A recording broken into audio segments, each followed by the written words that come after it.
Hello, welcome back to the Female Founder World podcast. It's Jasmine here. I'm the host of the pod and the founder of a beauty company called The Buff. Today I'm chatting with Allison Ellsworth, the founder of Poppi, a brand that makes functional prebiotic, I cannot pronounce that word, guys. Prebiotic sodas. I hope you love the episode. She's got a lot of great advice in here for anyone creating consumer brand, but particularly if you're interested in the beverage space. Let's get into the episode. Allison, welcome to the show and thank you so much for joining me today. I love just to give founders an opportunity to tell us their story in their own words. So could you tell us a little bit about, for people who aren't familiar with Poppi, what you're working on and kind of what stage you're at in the founder story and your company's growth? Yeah, so thank you so much for having me. Excited to be here today. So my name is Allison. I am the founder and chief of brand at Poppi. And Poppi is a prebiotic soda. So it's infused with apple cider vinegar and it's only has about 5 to 4 grams of sugar and it tastes amazing. So super clean ingredients. We're taking on big soda, going after the big guys with a healthy replacement. And how I got started is really interesting. In a few years ago, I was suffering from a ton of chronic health issues, and I just didn't really know what was going on. And it turned out I had an autoimmune disorder, and it stemmed from the foods that I was putting into my body. And so what I learned really quick is like food can be medicine. And after going to so many doctors and them just keep giving me medication, I wanted to try the all natural route. I read drinking apple cider vinegar could help reset and detox your body. And so I was really excited to try it, but hated the taste. So loved the benefits, hated the taste. So I went to my kitchen, literally just spent a few months concocting the first kind of portion, or I always say it was a little bit stronger than a little bit more ACV, but made it in my kitchen, took it to the farmer's market, and then we went on to Shark Tank. And we got a deal on Shark Tank and we rebranded and launched Poppi in March of 2020. Wow. Okay. Lots to unpack there, especially the March of 2020 launch. What a time. Before we get into all that, I'd love just to understand a little bit more about what the first things you did once you had this kind of idea for a business, like how you went from idea to having a product that could retail. Yeah, so some advice I always like to give is one, start something that you love and that you're passionate about and don't just do it for the money. So kind of like I said before, this came from a personal issue and it was a problem I was solving. And I learned a lot of other people had that problem. They wanted to get their daily dose of apple cider vinegar in a great tasting, healthy way.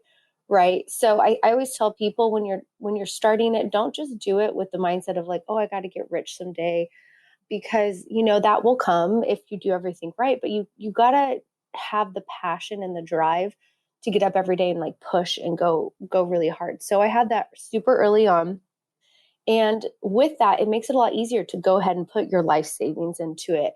Early on, I think 3 months in, I was pregnant. We had just bought a house and we had started a company, and on top of it I decided to quit my job. So it was a lot of life-changing events all at once, but because I had the passion for what I was doing and that gut reaction of I knew what I was doing was right, it made it a lot easier. So that's like step one, is passion and believe in what you're doing. Amazing. In terms of actually getting a recipe together, finding the right suppliers and partners to help you create the product, where were you getting this information? How were you kind of learning this piece of the business? Yeah, so we actually tried to figure a lot of it out ourselves. So super early on with that life savings, we took to opening our own facility. And a lot of people will go back and forth whether you should open your own facility or go straight to a co-packer. But there's always minimums, and it can be very, very expensive to just go straight to a co-packer. But obviously it's expensive to just like buy your own equipment too. So you could see it both ways. But what I love the fact that we did produce it ourselves is it gave us the ability, now that we're with co-packers, we know how our product's made. So it makes it really efficient on sourcing products. I'm really intimate with the whole process. We know where to source it. Like me and my husband, who is the CEO and the other founder, we spend a lot of time. To this day, I still make every recipe. I still order every ingredient. And it's all about networking. So just because what you started with doesn't mean that's who you're going to stay with till the end. And that's okay to switch and to test and to ask for samples and to call their people in the industry. I get calls all the time from people starting out, and I try to take time out of my schedule to help them in the early stages. And it's just talking through your product, whether it's for me in beverage, I do carbonated products, right? Is it still? Is it juice? Is it high sugar, right? All of these things go into play. And it's just really networking and finding those resources and spending a lot of time on the phone. Early on, so you've been around for about a year and a half now, but early on, what was your kind of thinking around what your go-to-market strategy would be? Were you kind of focused on e-com? Did you want to find retail partners? And did that change when everything kind of blew up in 2020? So we always knew we wanted to be a digital first company. And by digital first, I mean more than just being on Amazon or D2C. I mean, across social channels as well. And so nowadays they make it easy. I mean, even TikTok is coming out with a Shopify plugin, right? Instagram shop. So I think focusing now more than ever with COVID, you have to be a digital first company and be able to play into those plugins. And a lot of it you can do yourself. You don't necessarily, I set up our first Shopify store. I set up our Instagram shop, right? I think it can get very overwhelming at the beginning, thinking you need to bring in someone to run all this for you. But if you spend a lot of time on the internet, make it simple and clean, you can do a lot of it yourself and save a lot of money that way. So for me, early on, I always knew we wanted to be that. But I think with the pandemic, it forced us quite a bit earlier into those things, which I think is a good thing because I don't know if that's going to change or go away. It's always, being digital first is going to be at the forefront, and it's super important to invest your time and energy there. When you did initially launch, what were some of the things that you did to kind of get those first customers and get traction when you're just, launching a whole new product into the market? And yeah, how did you get those first customers? Yeah, so when we launched Poppi in March of 2020, a lot of the typical things that a company like us would do went out the window. So if you think of Red Bull, for example, the girls that wear the Red Bull outfits and drive around in the Mini Coopers, and you do that traditional guerrilla marketing where you're at the Coachellas and the ACLs and the demos, like a lot of that was off the table. Now, I would highly recommend if that's the ability and with COVID in play to, of course, being safe, but to do those are easy things. Go to the local colleges, go to the events, hand out free product. People are really willing and able to take something that's free and it's word of mouth. And if you have a great product, you know, that people are going to come back. And so if you can do those traditional guerrilla roots marketing type things, I always highly recommend it. I mean, before Shark Tank, we were only in 14 Whole Foods in the Dallas-Fort Worth area, in a handful of sandwich shops, and we did the vegan fest, and we did everything local that we could, farmers market that we could think of, to just get our name out there. And then afterwards getting the deal, it gave us a kind of that proven concept, right? So you're not going in or trying to get investors without saying, like, look what we've done in just such a small area, look what we can do if we have investment. So, and then, like I said, of course, focusing digitally, and do as much as you can before you bring people on, because it can get expensive, but also bandwidths are tough. So you have to know the right time to bring people in as well. So that actually leads me really nicely to my next question, which is all around Shark Tank. How did that happen? What was that experience like? And how did that shift your business? Yeah. So prior to Shark Tank, we kind of had that proven concept. Like I said, we were in a lot of local Whole Foods and the national grocers, the Royal Blues of the world, the really like niche type places in the Dallas Fort Worth area. And we got to the point where we needed investment. And I always tell people there's a difference of taking money, which can be like stupid money where it's not really going to strategically help you and it's just money, or there's like going on Shark Tank or finding someone in your industry that can mentor you, right? And so for us, we had a couple opportunities on the table to take that money, but it maybe wasn't strategic money and it just didn't quite feel right because we'd probably be in the same position we were. So we kind of just said, screw it. We've already kind of jumped in 2 feet. Let's go into Shark Tank and see what happens. We kept going and going and got to the next stage and then ended up getting a deal. But not only did we get a deal, we got a deal with a beverage shark. His name is Rohan Oza, and he is known in the industry for being quote unquote the brand father of beverage. And so, with getting a deal with him, what it taught us is how important it is to create a brand versus just having a product.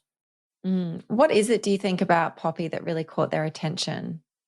So, going on, we were actually a previous name and brand called Mother Beverage. And what Rohan has always told us that caught his attention was our liquid. So, it tasted fantastic. He saw a gap in the market for this better for you soda. We were shelf stable, so it was easy to get around the country, right? There's something called cold chain and beverage where if it has to stay refrigerated, it's more expensive in freight and all these things, right? And then on top of it, he liked us as founders in our story because it came from such a real and authentic, passionate story. And so he said, look, you have all of these things in that's the right mix, but we don't have a brand here. So after getting a deal, we took 8 months off and we did the hard work on trying to figure out who we were as a company. So we changed our name to Poppi. We went into cans. We changed our branding, but we also did the work on like who is Poppi? If you went to a party, are we the cool kid that everyone loves? Are you the person, dancing on the table? Are you the shy guy that leaves early? Right? Like, who are you as a brand? You almost have to think of your brand as a person. What's your tone of voice? What colors are you? How strict are you with your fonts, right? All these things go into play. So then when we launched, we came out really, really strong with our branding and it shines through. We've won awards for it. People ask us all the time how we do it. And it's because we put in the hard work and it's so important. People always focus on the product, but the brand nowadays is just as important, if not more important. I'll just give you one more example, right? You have Nike and you have Asics. They're both fantastic shoes, but Nike has the brand and that's who everyone thinks of, right? So kind of think of it that way when you're creating a product. When just like digging in a little bit more, like, you as chief brand officer, you're obviously the person who has this vision around what the brand is. And Poppi is so distinctive. It's definitely something that I really notice when I see you guys on social media. Like, it's very clear. Your content like really jumps out. Could you dig a little bit more into some of the super tactical things that people need to be doing if they want to kind of establish a brand that has that level of distinctiveness, especially when you're working in like such a crowded space like beverage? What were some of the things that you were looking at in the market, and how were you thinking, okay, I'm going to take a different approach to this, if that makes sense? Yeah. So for example, when we were developing our packaging, we couldn't decide if we wanted to be white packaging or like be color and vibrant. And just taking those two things and you think about it, white probably yells healthier, right? Which is what we were. You probably get that like healthier halo, but color, it yells taste. And we already were up against the fact of that our key ingredients, apple cider vinegar, doesn't really scream taste. So for us, like, okay, well, we probably want to radiate taste because we do taste amazing. And so then on top of that, we got mocks made. So we went to a company, we got sample packaging, and then we took it to the shelf and we put it in the shelf and we saw what it looked like. And taking the time to do those little things, for example, like our strawberry lemon is our hero SKU. It's what we use on all of our POS and on most of our ads. It's like our hero color is pink and yellow. Our original mock that we made, the can was yellow and it was pink strawberry. And we found once we put it on the shelf, it kind of got lost with the white writing. And so it gave us the opportunity to switch the colors to the pink can with the yellow fruit. And it made a huge difference. It made it was stronger. It's our key colors, right? So just those little things that you can do and then sticking to it. So a lot of people are always like, oh, wow, I'm really sick of this. Like this pink and yellow, it's everything. But that goes back to the brand of, I'll use Nike as an example again. It's their tagline is just do it. They're not going to change that tagline. They've been using it for how many tens of years, right? It's everyone knows it. They're probably sick of saying it and talking about it, but it's distinctive to who they are. And so you don't, even if you personally get sick of it within your brand, other people are just now getting introduced to it. It makes you recognizable. Like those are the good things that you want while building the brand, is to be recognizable anywhere you go. And so I always tell people, like, figure out who you are. You can always work on it and make it better and improve. But once you get it, don't change necessarily the core or the DNA of your brand. I think, scrolling through your Instagram, everything is, like I was just saying, super distinctive, really well designed. It looks like there's a huge team behind what you're doing. And I'm really keen to understand, what does the team look like and how do you think about allocating those resources at this point in the company's growth? Not great to still say this, but I still do our Instagram. Yeah. Honestly, so many founders I speak to say that they're really in the weeds with social media. So you're not alone. Yeah, it's funny because it's like I've tried to hand it off a few times, but until I can find someone that can really do it and think of it like me. But we use a program called Planoly, right? There's a couple of them called Later, and it's a grid planning software. It's $18 a month. It's crazy affordable, right? I think there's even plans that are less if you don't want to auto post. And I usually plan out the grid 30 days at a time or 2 weeks at a time for aesthetic reasons on top of strategic reasons. So if we have like a 2 for $4 at Whole Foods coming up, you want to fit this in. If you have an event, but also you want diversity. So you want to have user generated content. You want to have sourced content. You want to have people. You want to have education. You want to have high gloss in studio. And you want to have a combination of that. So when I'm building it out, I keep all of that in mind on top of, is this on brand? Is it colorful? Is it vibrant? You don't want it to look messy, right? And so when I place it, sometimes just to get like 3 lines on Instagram can take me 3 hours. And I know it sounds crazy, but it's those little things that make you stand out, to be prepared aesthetically. So people want to come to your page for multiple reasons. Oh, wow, they have a sale coming up. Oh, this is gorgeous. Oh, look at the news. Like, I don't think enough people honestly spend enough time on what I'm doing, and I eventually hope I can find someone else that can do it as good as me, but I might be a little protective over it. Fair enough. I mean, you've done a great job so far, so I can completely understand why you would be. So you've mentioned social media. What other things are you doing in an average day as co-founder and chief brand officer? Oh boy. So actively right now we are hiring. So you asked about staff. So like for me, we are actually a pretty lean team. I have a head of influencer management and partnerships. 2 young girls right out of college with community management, helps me on social, director of field and marketing, and a VP of ecom. So, and I have an in-house graphic designer. So our team is actually pretty lean. There's crazy amount of work that everyone does and goes above and beyond, but it's fun. But for me, it's managing that team on a daily basis, doing wonderful podcasts like this, working with our paid side to make sure everything looks great across our ads and our influencer programs and brand programs. And so for me, I also run like our whole marketing department right now, actively looking for someone, FYI. But it's a whirlwind with a startup. There's nothing that's above me or below me to do. And I'm always willing and able to jump in wherever I need. And that's just kind of the start of life. And it doesn't quite go away once your company's making 10 million, 20 million, 30 million, 40 million. I think like as a founder, you're just always going to just be like, okay, where do you guys need help, and roll up your sleeves and jump in. So it's kind of my life at this point. And Allison, the last thing that I ask everyone who comes on the show is just to share a resource of some type. It could be a book, a podcast, someone that you follow that has helped you kind of upskill as your company has grown. Yeah. So my favorite podcast, and I'm big on podcasts and self-help books, is probably like Pat Lencioni at the table. I always tell other people as leaders, it's a great place to go and it's a great resource. And it talks about stuff like confrontation in the workplace and why it's good, or, when to know, is it right to fire someone or move them to a different position because you want to keep company retention. So it's all about workplace and how to keep it healthy. And as a leader, I'm always trying to improve and find resources on that. But I also feel like just seeking out like what you're doing right here with this podcast and other entrepreneurial things, because it's just so beneficial to hear from other people that have done it before. And it's just, I still to this day seek out and look for new stuff like this.